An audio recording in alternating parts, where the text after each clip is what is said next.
I want to welcome everybody to Tech Breakfast. Barry and I have been looking forward to this. We probably talk every other day in anticipation of all the stuff that we're working on. And we thank you all for coming. We're pretty excited. Today we have the one and only Paul Wolff and the one and only Phill Scholes from SSL. It's so funny, Phil, because I woke up this morning to a great email from you. So I've been downloading furiously all day. Like my whole brain, like, oh, download. So, but I'm gonna let Barry take it away for a hot second, though. Welcome, everybody. Oh, well, nothing too much other than we're going to start with Paul. If you look in your chat window, you will see links that you can click on and get nice, cool pictures of three products. The Collaborator and Fix Monitor, this is the monitor from the console as well. So you sell it standalone, right, Paul? Yeah. And then the bucket, which I wanted to know what that was, and it's a 500 rack. And so let's have Paul take it away. Then Phil will start afterwards, after Paul, and Phil is at Sunset Sound and live from Sunset Sound. And if you see right in the lower right corner, that's Joe. Yeah, Joe Chiccarelli is. Hey, Joe. Yeah, Joe is second engineering. It all comes around full circle. That's very not true. Yeah. Anyway, so let's say everyone. So just one more thing. Next week or next Tech Breakfast will be Cali Audio. We'll do a makeup because he slept or something, overslept, missed a lot. He'll be here, Nate from Cali Audio, and then we'll have remind me, my Prevagen. Tony, remind me. Oh, Alan. Right here, I got some. I was going to say the Prevagen guys are doing a demonstration. Yeah. We keep forgetting to put them on. That's Anyway, everyone, try to keep your mic muted because the noise floor can kind of build up if you don't mind. And let's go, Paul. Take it away. All right. I'm sure you've all seen Monty Python Meaning of Life Part 2. How are you feeling today, sir? Better get me a bucket. I'm going to throw up. And there it is. So this is going to be $4.99, and it comes with an ear kit, which we could all use ear kits, but it also comes with a handle, and it comes with a power supply. This is the same bucket that's in the console. So I just decided to put ears on it, called the bucket. It's got D subs on the back, labels, power, and it's going to be, it's a pretty inexpensive unit. This is upside down, isn't it? Yeah, it is. I put it together backwards. Well, there you go. And you're selling me? This is going to be good. This is going to be $4.99 list, so the street price will probably be lower, but it holds 8 modules, D sub in and out. There's mults on the D subs. It's got power input and a through, so you can power 2 racks from the same supply.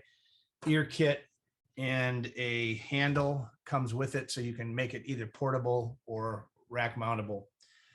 So Quando current per slot? How much current per slot? The power supply is 2.5 amps, so whatever you put in there, it'll handle. Okay, and what about a slot interlinked? Can you have 2 slots side by side and run them linked together? Yeah, that is, there is that. Let me share my screen here. And what about slot 1 goes into slot 2 series kind of thing? Like, you put a No, it's none of that stuff. I hate all that stuff. Okay. Just asking. I'm just asking. The 51X, it's like, oh, let's go 24 volts to get another dB of headroom. Yeah. So this is, so it's got jumpers in between each bucket, so you can do the traditional jump between them. And it's got basically an input and an output. That's it. Okay. That's just the way. Are those XLRs on the back or DB20? No, DB25s. It's an inexpensive way of getting a rack. You put your own hookup to it, but it's a quick and dirty way of getting a nice rack for not a lot of money. And it gives you the ability to carry it around and put it in a rack. And it has a power supply, and you can daisy chain the power supplies. Okay. You only have to buy that once. So that's the reason I did that. So that's not a lot of specs for that. It's the frequency response is 0 to light. The distortion is unmeasurable. Joe compared this to a straight piece of wire a foot long. So I mean, it's good. So that's that. So, Paul, silly question. What exactly can you plug into it? 500 modules. Yeah, they look like this. Can you see that? Yeah, that's it. This is a DBX boom box. Oh, Yeah. that's cool. Finally, right? Oh, they had it for a while. You want to buy it? No, I have one of the original ones, the octave. Oh, yeah. Anyway, that's a 500. It's like, yeah. So it's a 500. It's a Are 500. you rack. selling It's that like- direct, Paul? What's that? Are you selling that direct or are you going to? Yeah, I'm gonna open up I got a Shopify site that's going online in a couple of days. I'm gonna do all the stuff, sell it directly. I'm not gonna go through any dealer networks because I'm trying to give people a little better deal. And they're all, they all do the same thing. They want you to stock for them. They want 60-day terms. It's like, you know what, you guys forget it. I'm not gonna play that game anymore. So Awesome. that's that one. Now, the second thing I've been working on, this is actually pretty cool. I'll share the screen on this one. the Collaborator is next. The Or? Collaborator. Yeah.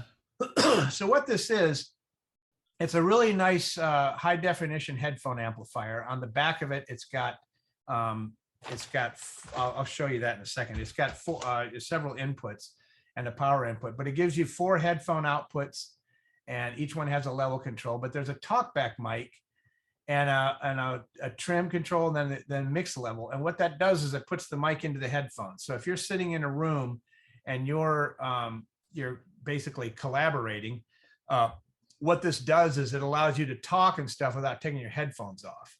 That's And the so, feature. Yeah. Yeah, nobody can sneak up behind you and murder you either. So Yeah. Well, that's the back of it has got a power input, same power supply as the rack. It's got trims for left and right, and then it's got XLR inputs balanced, and then it has a foot switch, so you can make it so the mic isn't on all the time. So you can just throw a foot switch in the middle of all of you, and if you want to talk, you can press it. That way you don't have to lift your headphones off every time you want to talk. And then there's the headphone input here, which is just your headphone output to this input, and then it just distributes out the front like that. So that's the Collaborator. Paul, Pretty cool box. question. Someone had a question. Paul, hi, Yeah. me again. Is there a light on there that shows a hot mic when the mic is on or off when you have that foot switch?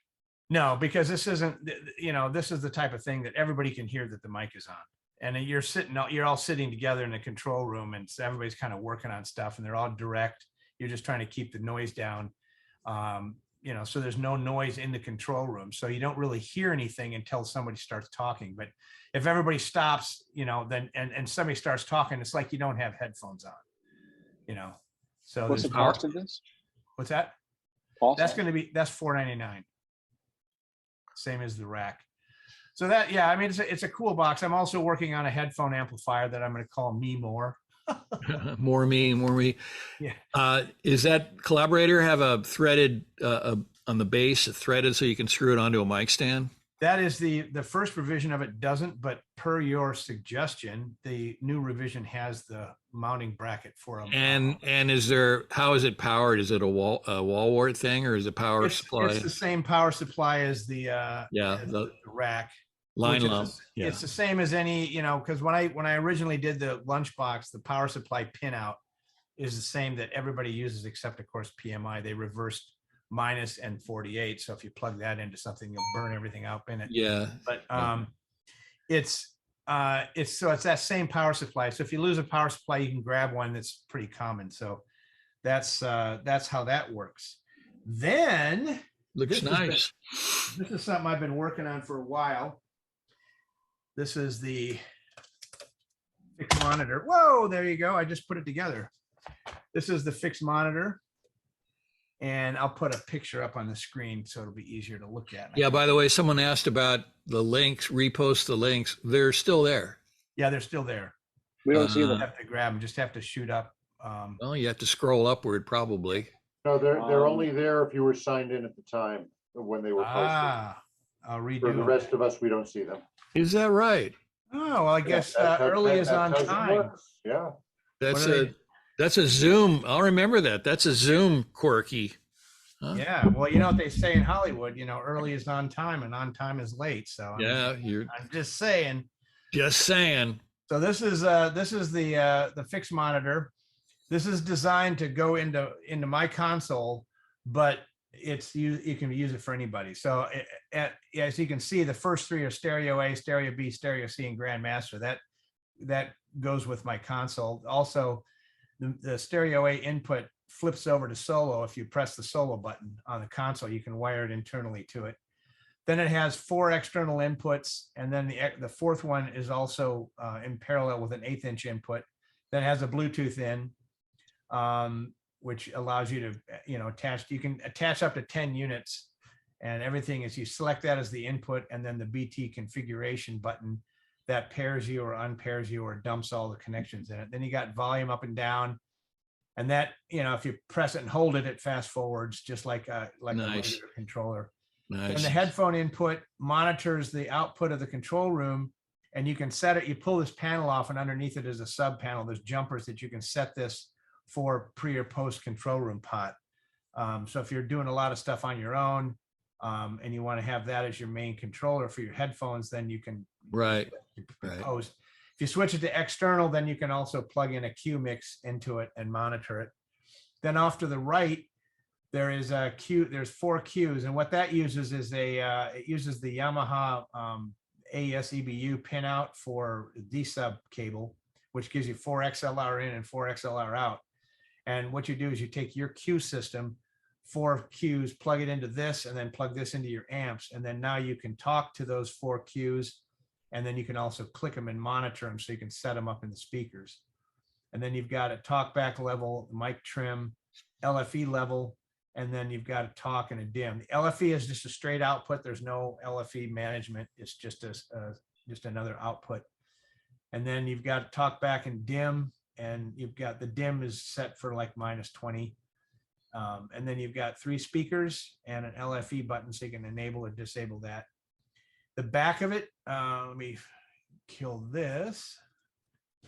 The back of it is it's got D subs. This is on the label, but you got your B and C speaker trims. You got your logic input for interfacing with a console. Then you've got your inputs, and then you've got your Q in and out here. And then you got your headphone in, and then you have a talkback foot switch. And on the final output, you got your 3 speaker outputs, but you've also got a talkback output, so you can run that into your Q system if you have a different Q system. Then that little slot right there allows the RF from the Bluetooth to bleed out into the air, so you can pick it up easier. So this is going to be like, it's either $899 or $999. I'm not sure. Probably going to be $999, but it's street price will be pretty good. I'm going to have a cheaper version of this that won't have the top row. It'll just be both 4 inputs and Bluetooth, and it'll only have a Q output. It won't have the Q management system, and that's going to be $599. So, and then of course the super duper one, which is the immersive one, which controls 24 speakers and has several inputs, stereo inputs, and several immersive inputs, 24 channel inputs. That one is still in the process. It's like everybody, I'm sure everybody that manufactures a hair on this thing understands the chip issue.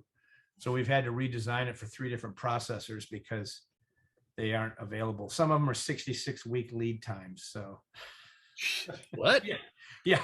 I had a friend of mine, I was telling him that, and he says, well, my brother's in the furniture business, and he says there's a hinge that has been their trademark for years.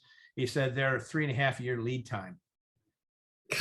I don't know where this vacuum, it just like all of a sudden it's like, hey, what's this button do? Don't hit that. That's the suck button, I mean, it's just unreal. I've been buying parts like a drug dealer, It's just unbelievable. Go to a back alley with a trench coat. Yeah. Hey, I had Mauser actually call me up and ask me if they could buy some pots because I bought the last 2,000 of these pots that they never said they were going to discontinue. So then I had to go to another pot manufacturer and have them make them, because they just, oh no, we're not going to make that anymore. Why? People are buying it. Well, we decided to consolidate everything to only 10K. It's like, oh, well, that's smart. I am working to try to see if I can repost these pictures. They're Collaborator, fixed monitor, and the bucket pictures of what Paul's been talking about. I haven't figured that out yet, but that's. Paul, can you just post them up again? The Collaborator, the fixed monitor, and the bucket. Yeah. I know you've done it once, but the guys who came in late, it just it won't allow them to see it. So just pop them back up. And speaking of other defective software, the new version of Pro Tools just came out. 2022.7. The .7, of course, means July. So I guess I'll get into that later today, see what's different about that. So they reverted to monthly and hourly updates. That's yeah. .7, yeah. So no, I know, it's unbelievable. I shouldn't pick on them that much, but yeah, maybe I will. Are you still running Mojave? I am. Yeah. Hey, well, my Hackintosh runs it. It's a stable operating system. It's like, stable. It's 64-bit. What else do you want? I mean, the new M1, M2 chips. That's a lot of stuff doesn't work on those computers. Sorry, Apple. Hey, my M1 works great with Logic and Reason. Well, I wonder why. Logic is made by Apple. Yeah, but Reason runs in Rosetta. Yeah, but that's a wrapper. Rosetta 2 is a wrapper. So you have a layer of software that everything's functioning through. I don't like that. I want it to work on the OS it's designed to work on. Yeah. I mean, well, as Paul pointed out, the chip shortage and such. I mean, that has nothing to do with this. It's a software thing. This is all software. I know. Yeah, they just got to get their act together. I'll drop another picture in here. This one is actually pretty cool. This is a new thing I'm doing with the console. This has got, I'll share the screen. No, let me share the screen and show you this. Something I've been doing. It's kind of, people have been liking it. This is a work area, work surface in front of the faders. Nice. And then it's a 45-degree or 40-degree angle. Yeah, it's awesome. It's like a Helios console. Yeah, it's with buckets built in. The old feel. And that work surface is real nice because you can set keyboards, controllers, and stuff. And the buckets, the bolsters are now sectional. So if you screw one up, you can buy one. That's really smart. I mean, if you get a cigarette burn. Yeah, I mean that's the one thing, you don't have to replace the whole thing. So yeah, if you lay the joint down on there and burns the hole. Yeah. Okay. Yeah. So What? I like that wood. I like that wood surface in front of the faders. That's awesome. Yeah, that's a new option that you can buy. It's 8 inches. Can you chop blow on that? I got a question for you. Yeah. Keyboard controller. Excellent idea. Just a little USB keyboard controller sits there. That's what I've got going in my studio as well. Love that shit. Yeah, and it's big enough to hold controllers. They might extend over, but it beats having a producer's desk off to the side. So it's like right in front of you, So Sure. you can have it made out of mirrored glass if you want, if you like the old days, You make a mirror. Yeah. Put a mirror down there so you can chop blow on there. Yeah. Lift it up like that, Mhm. The downside is that the blow never gets into the faders. So the guy 20 years later can't clean the faders That out. ruins the sound, man. I know. Don't get me started about those That's why stories. that console sounds like that. Is all the blow in the faders. That's right. So what are you calling that, Paul? What are you Which calling it? the extender thing? Yeah. It's just a work surface. It's the, fader extender work surface. And did you put the picture up on the chat? Yeah. It's called It's Unknown. at the end of the list, maybe. I don't see it. Unknown. Well, I just Unknown uploaded JPEG. all of them again. So It's called Unknown JPEG, people. yeah, it's Unknown. It's the Unknown JPEG. It's the guy, remember the comedian, the Unknown JPEG? Oh, I mean the Unknown comic. So Paul, how do we how do we reach you once all these goodies go online? fixaudiodesigns.com. And on there will be, I've got to update the site, but on there is, consoles, it's all these products, a couple of new products coming in, you're all aware of the Sunset Sound 2D mic pre. I make those for Sunset Sound. That's the one that our friend Joe here listened to and said that these are finally where they should be, and that's how we make them. Oh, great. I have 2 of them here in my room and use them all the time, and they really are identical to the sound of the Studio One console. I mean, you guys really nailed it. Yeah, we tried really hard. We went back to Cinemag because they're the ones that originally made the older Jensen transformers. And Oh, really? yeah, Jensen did not make all the people that are trying to recreate all the old stuff before like the 80s, late 80s or 90s. It was Cinemag when they were Reichenbach that supplied Jensen with the transformers. And then when Dean started winding them himself, he started modifying them and changing them. So a lot of the transformers that have the same numbers really aren't the same. So the guys at Cinemag went back into their files and they found the original drawings and the spec. And there's the way the mic transformer is wound. It's got there's layers, and then in between each layer is a wrap of like rice paper type, real thin insulator, so the windings don't do this and create capacitance. So he went through like hell doing this stuff for me to get him right. And the same with the output transformer. It's a special alloy, nickel steel alloy. That's why it has a little bit of low end distortion, but not a lot. But as far as the high end goes, it just goes straight out forever. So, and Joe, Joe spent many different iterations of that thing, comparing them to the original ones in the console and trying to get them to where, it's kind of like the test. If you can use a new one on the overhead and the old one on the overhead and they sound the same, then you've nailed it. Yeah. And so until we got, it really does sound great. It's such a unique sounding mic pre. It's got a sort of API thing, but it's fatter and it's very, very unique. I can't even describe it. Yeah, it's got the low end second harmonic thing, but once it hits like 120 to 200, it just goes flat out to like 60. So it's pretty nice, especially having 2 huge transformers in it. Plus it's the larger input transformer, so there's no pad. Hey, Paul, so. Can I ask you a dumb question? Sure.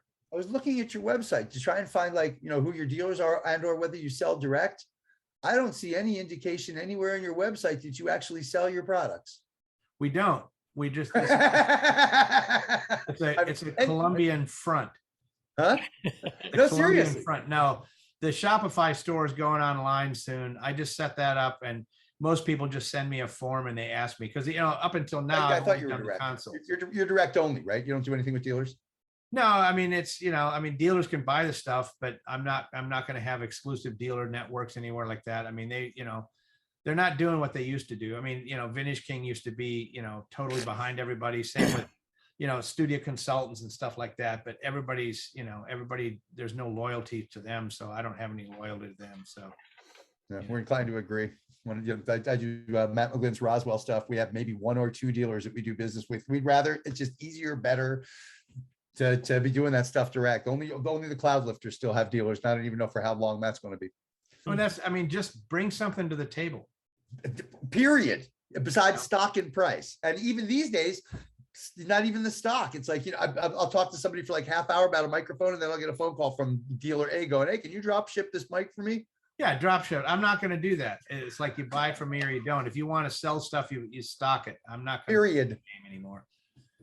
So it doesn't matter. I don't really care. That supports what I thought. I just thought you were going direct, and I like that. That's all I really. And I build everything myself. I have a machine. I have a pick and place machine. I have an oven. I have a printer that prints. This is color printed on metal, and I print everything on metal for all my silk screens.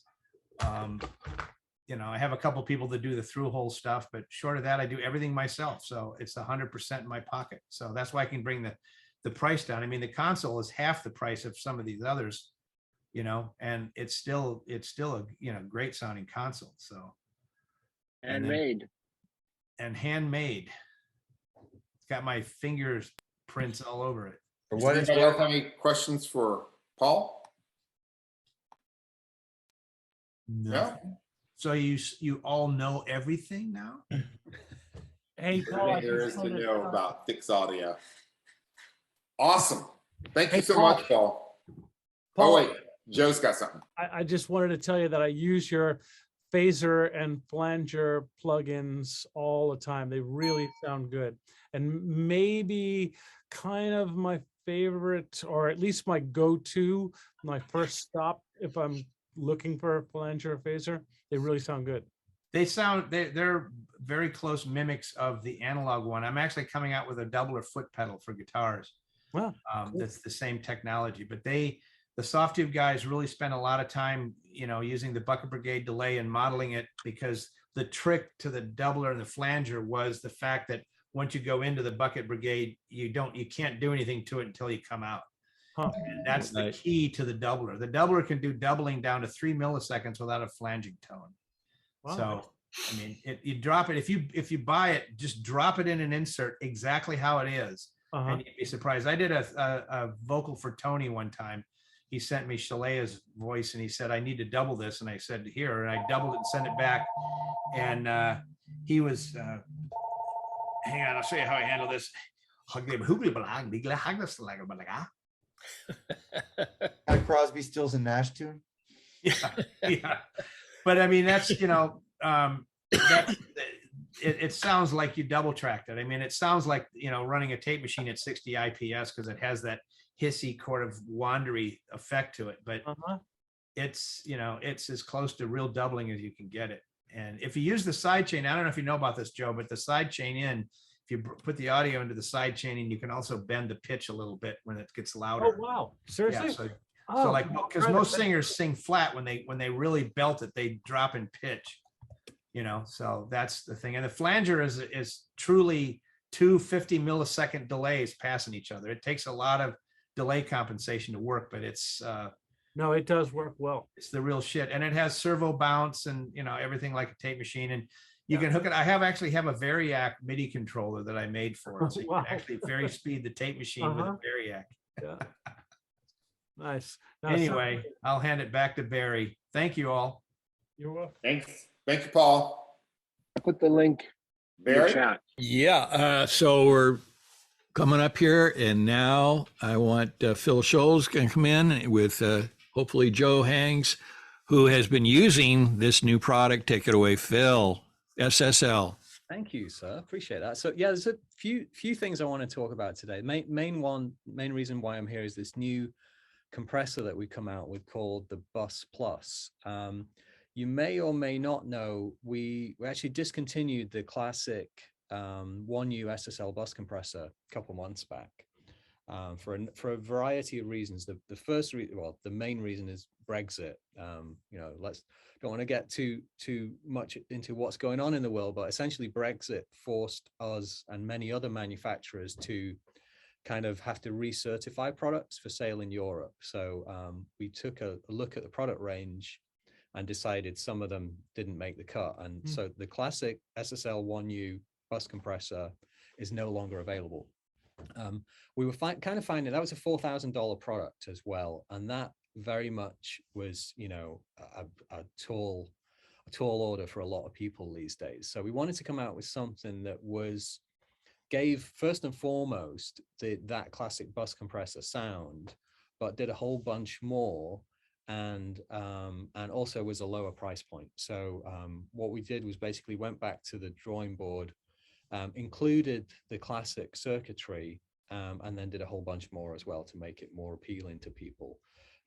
SSL has come up with a few new products lately that have that kind of in that realm. I don't know whether people are familiar with Fusion product we came out with a couple of years back now. I think Barry's had one of those at some point. Here at my rack. Joe's got one as well, actually, here. That's been a huge seller for us because it's essentially analog processing that replaces coloration tools that people were putting on mix buses. So we came out with that. That did really well, and now that's available in plugin form as well. You can get that in the plugins, the SSL complete plugin suite as available plugins. But so in that realm, we kind of came out with something else like, well, that fusion is not everything for your bus processing. We still need a classic SSL compressor. So that's what we've come out with now, which is called the Bus Plus. And I've just changed my camera. I will show you one right here. I'm gonna get out. So this, basically this is the new version of the SSL bus compressor. The reason it's called Bus Plus is because it does some additional things instead of being just a standard bus compressor. I will say this is a really powerful tool. There are a lot of options on this which aren't immediately obvious when you just look at it. I think the difference between this and the other previous generations you'll see of SSL bus compressor is there's a compression meter on the left and a bunch of controls on the left. And then on the right, there are a bunch of identical controls as well. So this, and the reason for that is because this can operate in different modes. If you are in just classic stereo compressor mode, this is the only side that works actually. This side does nothing. But if you are in, it also has a dual mono mode as well. So there's a mode button here, which changes between these controls. We've got classic stereo, we've got side chain sum stereo, and then we got dual mono. And in dual mono mode, both of these become active. And then we have a mid-side mode as well. So in that mode, in mid-side mode, this changes the mid information and this changes the side information. So depending on what mode you're in, these controls either do just the stereo side of things, dual mono, or mid and side. So it's kind of, there's a lot going on there in terms of what you can do with it. And there's a whole bunch of different flavors as well that you can change the compressor into. We have a regular, if you want to call it regular 4K mode, we've got that. However, we've got additional ratios as well. We have on the old compressors, you had 2, 4, 10.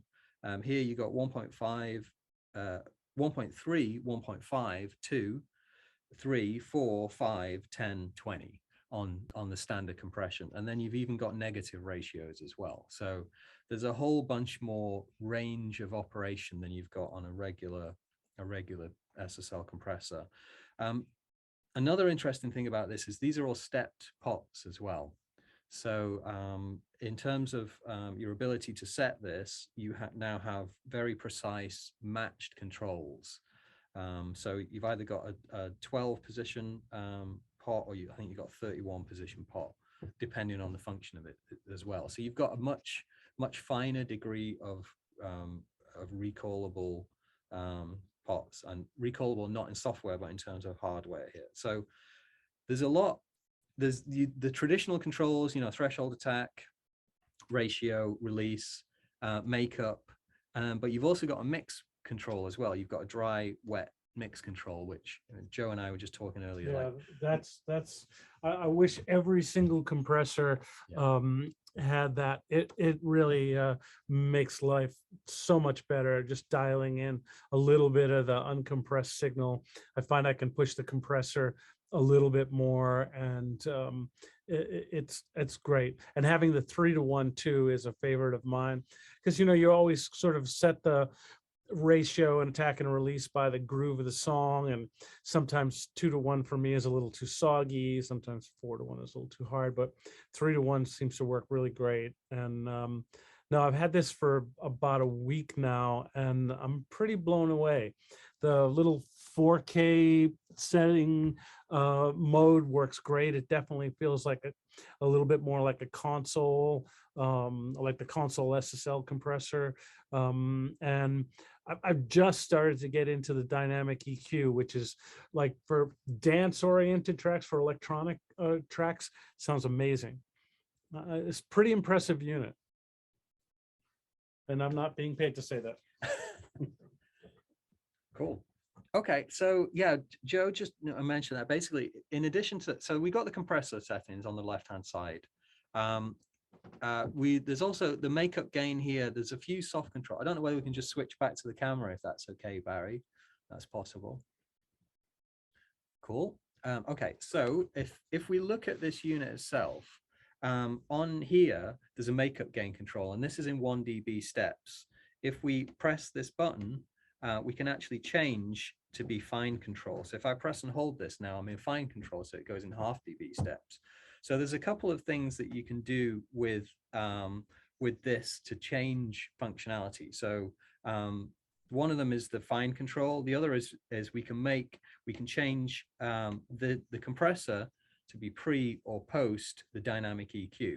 So we also have a dynamic EQ section here, which basically, I'm sure we all know what dynamic EQs are, but essentially this is using a version of the sidechain circuit to operate that. And you have an HF band and an LF band for the dynamic EQ. And you can actually change the settings, you can change the frequencies. These can be shelving, or we have a bell button here. We can change them to be a bell as well. We can change the attack time of these as well here. So there's a lot of different controls you can get into. We turn it on by pressing these things. That's the low band and that's the high band. You can turn them on like that. But there's a lot of kind of different things under the hood here that you can do with this unit. So I encourage you actually to, if you've got the time, we've started to do some really nice videos now on our YouTube channel. There's a 20-minute presentation of what this thing does with audio examples. I toyed with the idea of trying to do audio here, but honestly, I don't think it's even worth trying to do that. Some of the subtleties of these are going to be lost over a Zoom connection. But yes, basically the different types of controls that you can get here are, there's some really good videos on the YouTube channel which are showing that. So if you'd have to put a pair of headphones on to hear it, but yeah, there's a lot of subtleties in the way that this can operate, which gets you into kind of the realm that you just couldn't get into with the standard SSL bus compressor. We've also got things like a low THD mode. You can essentially adjust the distortion characteristic of the VCA on this unit as well. So there's a whole bunch of things that it can do that the kind of standard compressor couldn't do. One thing I was saying, one of the reasons I'm here today, as much it's great to see Joe. I mean, one of the things, we don't have too many of these units now. They are selling so incredibly well. We don't actually have any demo units in LA, but they are shipping today. I'm shipping like 100 units a month at the moment. They are doing extremely well. So it is a product which has come out a couple months back, but we are very actively shipping them today. And the price point on this, I think I mentioned earlier, the other one, the standard bus compressor, is about $4,000. This one's $28.99, so it's a lot less than that. And that's the advertised price. If you talk to your dealers, I'm sure they'll have a price for you, but that's the kind of standard advertised price that we're putting on this one.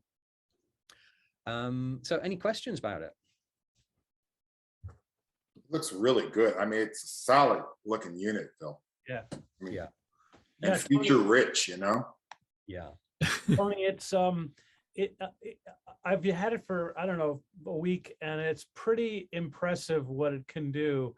And I was a little intimidated by it at first, but actually, even before I watched any of the YouTube videos, I found it kind of all made sense, and it was relatively easy to dig into. And I don't know, I've really liked it. I've actually sent a few clients mixes, one through this and one through another SSL type compressor, and people have loved them. I mean, it's remarkably well built. We know that because of SSL, but the features on it that's what's killer to me. The features are killing on it, Anybody have any questions for either Joe or Phil? So Phil, how is the gain changed? Is it a VCA, or how does it happen? MDAC. So we're using MDAC. We started to use MDACs on the AWS and Duality, and it took us a long time to perfect them behaving like pure analog. So, but yeah, this is all MDACs. MDAT is acronym for? MDAC, multiplying digital analog converter. So it's essentially digitally controlled analog. So all the controls on this are MDAC controls, and that's kind of something else, I guess, worth mentioning too. There's the reason it's MDAC control is so we've got very, very precise matching left to right. One of the things with using traditional pots is, there's a tolerance, a traditional stereo pot, there's a tolerance left to right. Right. And, throughout the range of motion of that pot, it could change. So what we did with this was we used stepped controllers to extremely precisely match the left and right performance of it. We're not bandying around the term mastering grade because I feel like it gets a little bit overused these days, but it's very precise matched. So when you say step, do you mean the controls are have detents or? Yep, Yeah. absolutely. Yeah. All those controls are detents. Have all detents. those controls are detents. Yes. Exactly. Wow. Yeah. So for resettability, people that want to recall, that's a big thing. That's Yeah. Barry, I have a analog summing network here at my studio. So, I've got Shadow Hills and Smarts and other stereo compressors that I kind of pick and choose from. And, so for me, having the click stop detents is crucial. And it seems to be pretty easy to get back to stuff. That's great. That's like Phill said, he didn't want to use mastering grade because, for example, Ivana makes two versions of the variable mu. One they call mastering, and it just has stepped, detents. Yeah. So well, that's pretty great. Yeah, Nice price point. Yeah, there's a few tools, and the mid side's very good for mastering engineers as well. I mean, it was very obvious to us that there was going to be certain types of users who like to get extremely precise with this with this unit, and a lot of those are mastering engineers. So it was built with a view to people who want that precise control. So yeah, it's going to be particularly useful for mastering engineers. Now, another question: the side chain high pass filter, is that applied? You said mid side. Can you change that from either the mid or the side? Yes, you can. So you've got you've basically I see it now. I see that. Yeah. Can do that. Yeah.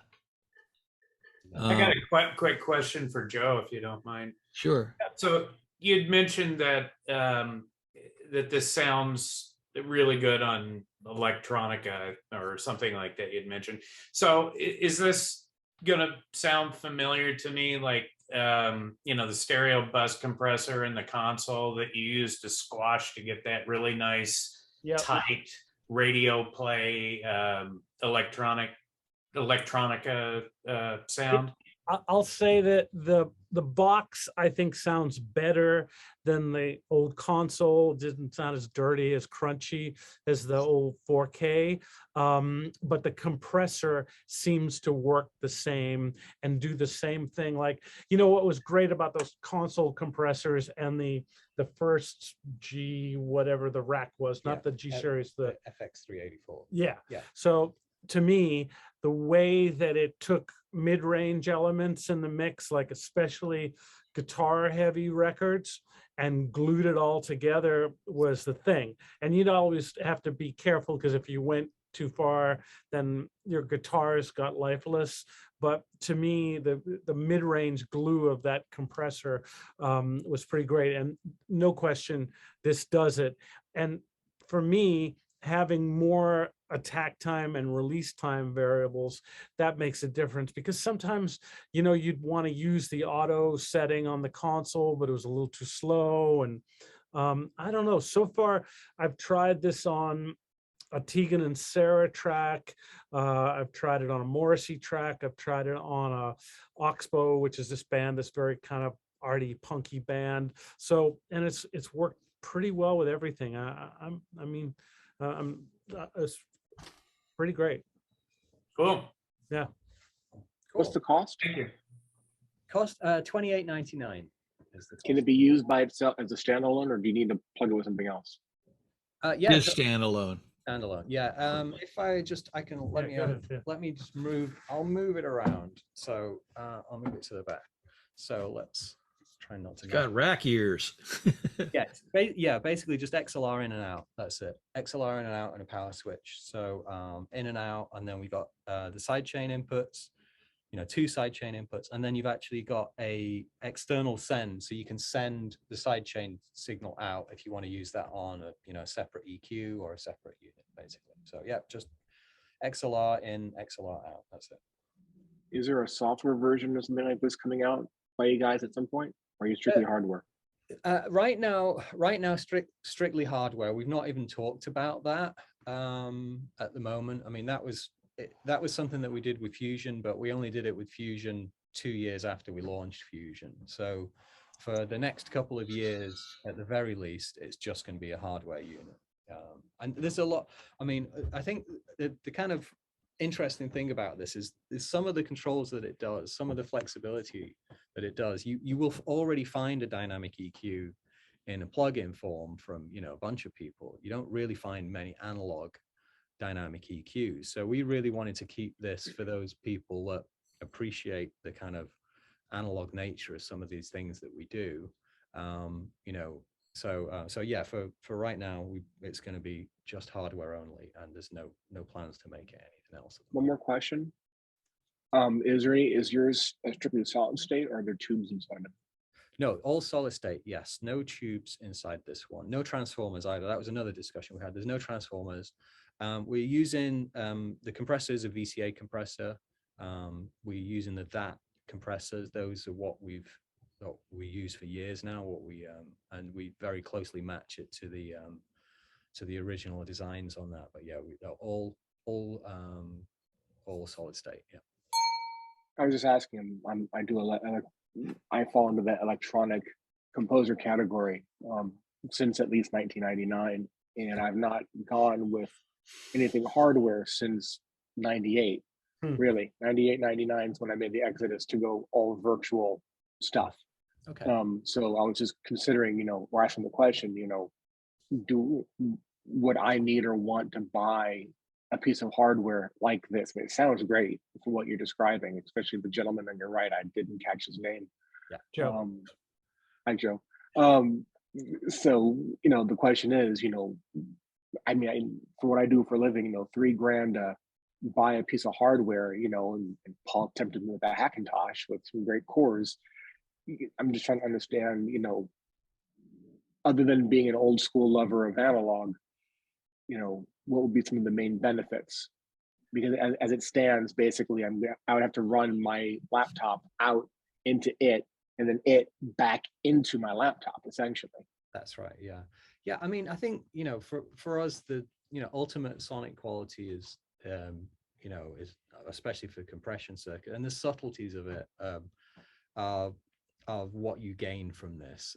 And I think, we're fortunate in that we've been extremely successful with the original version of this unit, and it's kind of a go-to for a lot of people. I think the price point, it's $28.99, so it's a lot of money.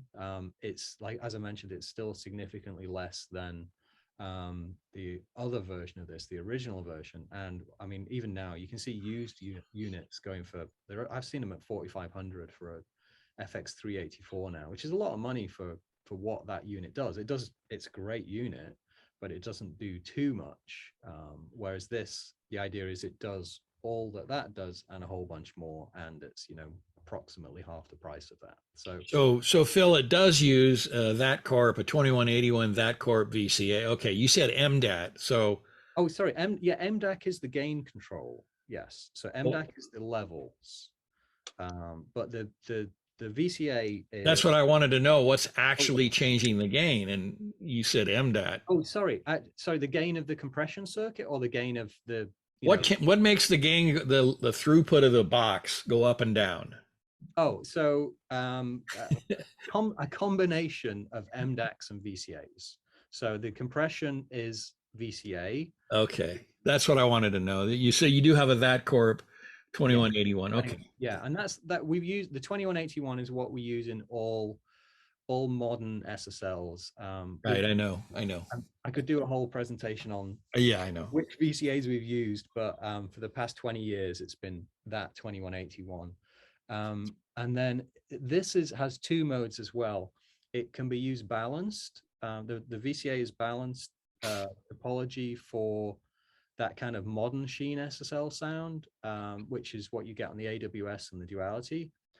If you press the 4K mode, though, it goes unbalanced, and that's what the original consoles did. So the VCA was unbalanced in the original 4000 consoles. So that's what the 4K button does. So, interesting. Yeah. Interesting. Yeah. Yeah, there's a So- lot different flexibility. One last question to Paul, please, Tony, if you don't mind.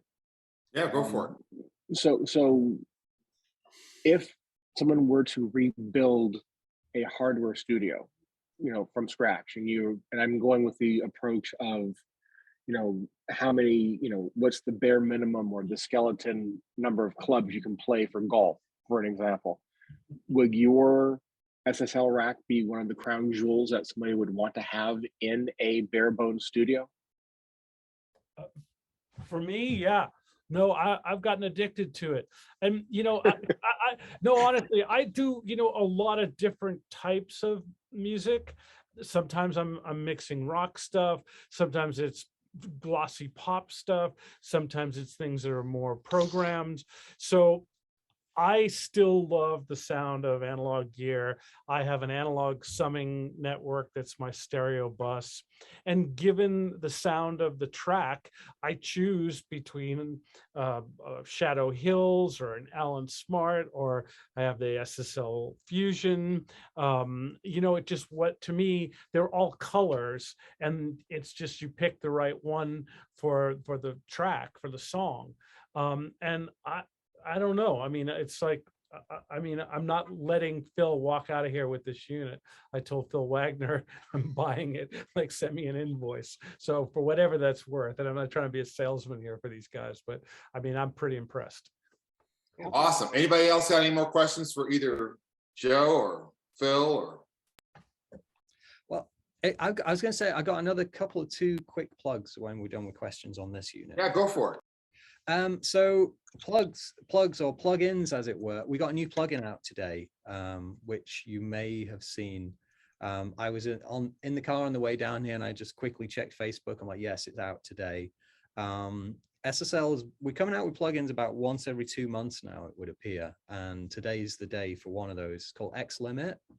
There's been a few things we've done recently which are utilitarian style plugins. You know, we came out with a de-esser, we came out with a gate, and today we came out with a limiter. Just because that's the function doesn't mean it's a boring common or garden product, just like you might find anywhere else. There's some really nice stuff in there. So it's worth checking out the SSL plugin side of things if you haven't recently. As always, one of the things that we try and do is try and, not just rest on our legacy, but try and improve the tools for everybody. So yeah, X Limit's out today. It's a limiting plugin. Go check it. There's some kind of cool stuff in there. So that's one thing. Oh, and there's also a summer sale on with pretty much most of the SSL plugins at the moment. They are cheaper now than they have been for a long time. So some of the plugins are $200 each. They're down to $49.99 for over the summer. So if you've got some cash you want to throw at plugins, go take a look at that. Great. And then the other one is I'm doing an event in New York next week, which seems to be a little bit under the radar at the moment, which is called Mix NYC Immersive. And this is an event at Power Station Studios, Saturday, August 6th. And it's talking about immersive music production, immersive music mixing. There are some really interesting speakers there. Anne Mincelli's going to be there talking about the Alicia Keys album, which she just won a Grammy for the immersive mix specifically. Bob Clearmountain's going to be there talking about his immersive mixing workflow. George Massenberg's going to be there as well talking. I'm going to be there with a console that we make called S500, which is our immersive music console, digital music console, which has been doing really well in the last few months. We actually make a console which can help immersive workflow. It is a fully featured console as well as a controller, and we've doing really well with that recently. So that's called S500. I'll be there partnering with JBL, who are providing a 7.1.4 system. So if anybody's in New York, wants a free ticket to that event, let me know. I can hook you up with a free ticket for that. My email is phils@solidstatelogic.com. That's PHILS@solidstatelogic.com. Just email me and I will send you a link to tickets. So that's Saturday, August 6th at Power Station Studios in New York. Hey, Phil, can you send me, because we're gonna send out post tech breakfast thing. So anything that you want everybody to see, send it to me and I'll post it to because it goes out to 400 people. So. Oh, wow. Okay. Yes, I will. It's about that. It's about just trying to, a lot of people, it's bad timing and blah, blah, blah. So if you can send it to me, that'd be great. Absolutely. I will do that. Yes. I just put the X limit in the chat. I found it on their website. Cool. Yeah, this is the first time Mix Magazine have done this, and if it goes well, it's going to be something which they're going to do all over the country. But this is the inaugural Mix Immersive event. I'd love to see you there, Phil, and I'll wait for the plane ticket in the mail. So cool. That's good. I wanted to show my appreciation for the SSL de-esser. It's so good. I recommend it to everybody, and it is an improvement technologically, like kind of on your standard de-esser with the relative threshold. Really super cool. Cool. Thank you, sir. Appreciate that. Great. Free plug. Anybody else got any more questions for Phil or Joe? Or we all questioned out? What? I got questions, but it's not related to the two topics that came up. It's more of an ask for information. Yeah, let's talk about Brexit. What's your question, Jeff? Does anybody have a line on 6L6 tubes by chance? I got a pre-CBS head and I need 4 of them. As I want to keep them as backup. And I know the well is drying up and those who have them are charging an exorbitant price. Call Bob. Hostage price. Do you know Bob Dixon? No. He's got a company called Amphole, AMPHOLE. He's in Burbank, and he repairs everybody's guitar amps. He's really, really good at it. If anybody will know, it's Bob. Bob will go crazy if he sees what I have in my possession. He would go apeshit over it. Cool. No, you should call. He's great. If you ever need amp repair, I send it online to him. He's wonderful. I'll tell him you sent me. Thank you. Yeah. I use Nork for my guitar stuff, guitar and bass. Nork Renson. Yeah. He's good. He's come over here and set up guitars and shit for me. Thank you. Yeah. Amphole. I know. It's a great name. The last great amp place was called Amp Crazy. That used to be on North Gardner, just off of Sunset back in the day, but they're long gone. Yeah. They're the last guys that drilled over my amp. The things you learn on Thursday morning. Yeah. Tony, I chomp at the bit for this thing, and every month, and I literally, cut out the time, regardless of what I'm doing, to be here. Awesome. Any consideration of doing maybe a bi-monthly or mezzanine, maybe a shorter version? I mean, once a month is great, but man, this is addictive. And I know I'm the new kid on the block, but we get this all the time, but it's one of those things where it's just hard to get everybody to cooperate. You know what I mean? Because guys lose track of time. I mean, I've had, during this last hour, I've had 10 people going, "Oh my God, I got caught up in a session. I couldn't make it." So people have and that's why we have the video copy. Yeah. So many people get caught up and they're like, "I forgot, and I had a last minute session." So you can go, and what I'm going to do as soon as I get it from Zoom is send it to Tony, and he's going to chop it, and then I post it to my YouTube channel. So that's what I've been doing. Are there archives of previous tech breakfasts? That's what I'm saying. I just said that. It's at my YouTube. Okay. Barry, can you put your channel in the link, please? Yeah, well, it'll be on the link will be on my Facebook page. So just go there and get it. And Jeffrey and anybody else, there you can go to the Tech Breakfast has a Facebook page. Yeah. We posted there. And we post it in two places, my own Facebook page and TB's page. So yeah, so we upload it, Barry uploads it to his YouTube site, and then we just take it from the YouTube site and post it on Tech Breakfast. So you'll be able to follow along. You'll know where it's at. I'm jonesing for more. Cool. I think I have the last 3 or 4 Tech Breakfasts on the YouTube channel when you get there. Okay. Well, this is amazing. I mean, just what this whole neat little family unit of just folks and the information you provide. And I mean, day one, I ended up dropping a bunch of cash on stuff that I didn't know I needed and have been grateful for it ever since. I use Crystalline constantly. You were right. You drop a clean vocal into it and it's like, wow, magic.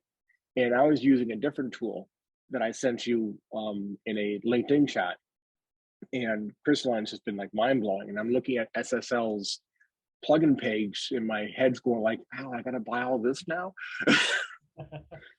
Phil would say, "Yes, you do." There's a month you can rent them if you want for 14. I don't rent, Phil. I don't rent. I buy. Yeah. Oh, okay. No rent. Yeah, I mean, it's Good to know. one of those things, guys, where somebody came to me about a week ago and said, "When's the next Tech Breakfast?" He had never seen him, and he came across him, and he went back and checked, like I think it was a video from 2 months ago, and ended up buying one of the mics from somebody that someone had recommended. So it's one of those things where it keeps coming back around, and people just it just takes a while sometimes for a new generation of people to find out what we're doing. So yeah, thanks so much, Jeffrey. Yeah, and by the way, I meant to say one thing. The link code that you all use to get in here, you can give that to other people. It's only the only reason why I just don't post it everywhere is because I just want to kind of like focus what the group is going to be made up of. So obviously the person you're giving it to has an interest in what we do here and would show up. So that's the only reason why I just don't put it out on Facebook, right on your, But if you have someone who wants to join in, guys, certainly, yeah, give them the link. Give them the link and have It's them recurring. It's always the same link, so it's recurring. So you can save it somewhere, and it'll work every time. I've been trying to bring people in the worlds I straddle, and invited some musicians in, and sad they're not here today, but I've been inviting industry people and sure. I see some names that I don't know already here. I'm sure Tony. We're always welcome, guys. Yeah. Next month we're going to do this. I will be actually, I think, in London next month when we're doing Life is hard. Well, he's working. I'm working. Life is hard. We'll have we're gonna have Alan from Trident next time. Probably talk about the A range unit, and we'll have Nate from Cali Audio, who he's doing a makeup test. Those who sleep in have to make up their tests, and he'll be here. So Cali Audio, and talk about their product line, speakers and whatnot. Thank you so much, Phil. Thanks so much, Phil. Thanks, Joe. Yeah, you're welcome. Good to see you all. What room are you guys in at Sunset? That does not look familiar. Is that... Oh, it's my little personal room in the back. Okay. You know the bungalow, the shack in the back of the Hollywood bungalow. Yeah, exactly. I've got half of it that I've had for about 5 or 6 years as a little overdub room. That's sweet. Yeah. Is that off Studio One? No, it's kind of like when you drive in the parking lot. Yeah. There's a building to the right. It's a little house. So I'm in that house there. You go to the left is the studio and the right is the house. Well, say hi, everybody. Say hi to the boss, Paul, if he's there. Of course. Yeah. Thanks so much, Tony, guys. How do you pick the topics? I'm curious. How do we pick the topics? Mm-hmm.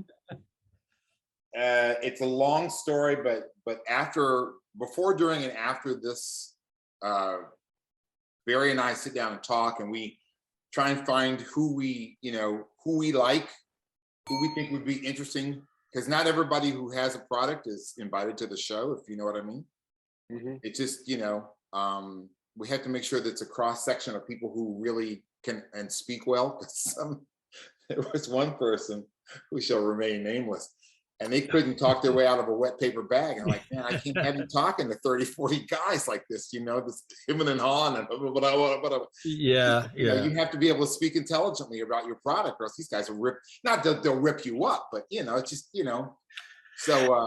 so Barry and I do a lot. I mean, Barry and I talk probably every other day, and we try and figure out what's the best thing we can do to reach out to everybody and have everybody find value in the manufacturers who come to the table. So I wanted to also kind of put on the table the in-person meeting, which Tony, we've been talking about.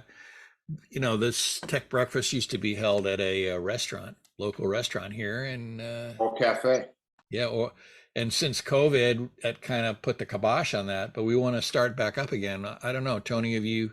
I think post AES, I think we'll do our first get back together in person post AES. Okay. I'm planning on going to New York for that, so maybe I can do a little. I think might be a better show and tell for everybody, Yeah. You should do start doing a thing like we do at the Audio Lunch Bunch. Where there's a Zoom also. Oh, okay. Yeah, you might have to borrow the high chair from, the restaurant, but.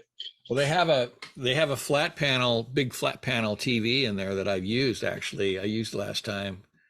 Connect up to it to show some pictures. Figure it out. I've spoken to the Coral, and they definitely want us to come back. We just, just trying to juggle everything, guys. So yeah. Yeah. You'll know about it. But we'll send it out. Anybody else got anything before we jet? Yeah, Thank you. We're out of time. Yeah, my pleasure, Jeffrey. So you've got Joe's number, you've got Phil's number in the email, in the chat. Yeah. So if you guys need anything, call us and let us know. We're more than happy to hook everybody up. Okay. Thanks, Joe. Thanks, Phil. Thanks so much. Thank you. Talk to you guys. Thanks so much. Have a great week, guys. See yous. See ya.